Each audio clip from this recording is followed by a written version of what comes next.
পৃথিবীতে সব ধরনের অভ্যেসের মধ্যে সবথেকে মারাত্মক অভ্যেস হলো কারোর সাথে কথা বলার অভ্যেস।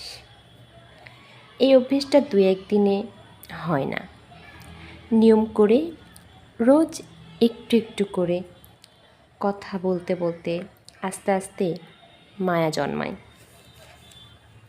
মায়া জন্মাতে জন্মাতে যখন নেশায় পরিণত হয়, ঠিক তখনই তা কেবল অভ্যেসে রূপ নেয়।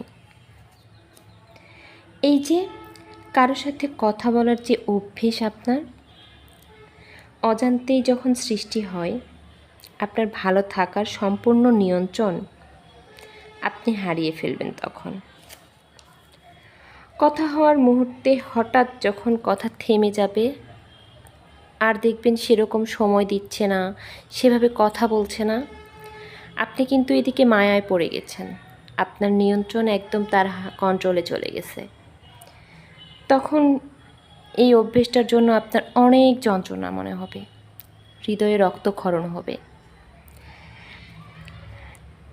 এমনও হয়, দেখা যায় যে আপনি ডিপ্রেশনে চলে গেছেন, নিঃশ্বাস নিতে কষ্ট হচ্ছে, কোনো কিছুই আর ভালো লাগবে না, হুটহাট মন খারাপ হবে আপনার।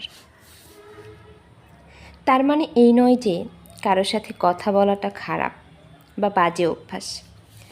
কারোর সাথে কথা বলতে ভালো লাগতেই পারে, কিন্তু তাই বলে যদি সেটা নিত্যদিনের অভ্যেসে পরিণত হয়, এটা কিন্তু চরম মারাত্মক। নিত্যদিনের অভ্যেসে পরিণত হলে আপনি তো বুঝতেই পারছেন আপনার কি অবস্থা হতে পারে। আপনি একদম তার নিয়ন্ত্রণে চলে যাচ্ছেন। এই কথা না বললে তখন আর একটুও ভালো লাগবে না। তবে আপনার কোশ্চিনকালেও ভালো থাকার হয়ে উঠবে না এভাবে যদি আপনি তার কন্ট্রোলে চলে যান। কথায় মায়া পারে, আর মায়ায় লেপ্টে থাকে যন্ত্রণা, একাকিত্ব, বিষাদ।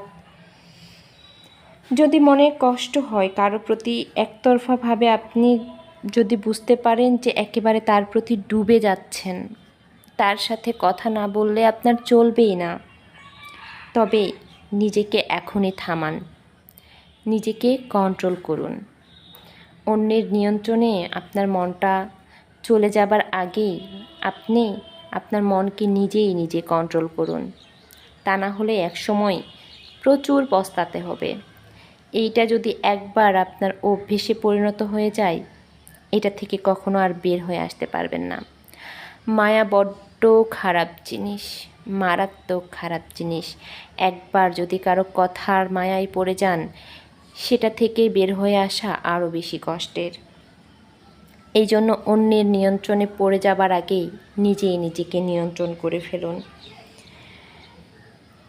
নিজেকে ততটুকুই নিয়ন্ত্রণে রাখুন যতটুকু নিয়ন্ত্রণে রাখলে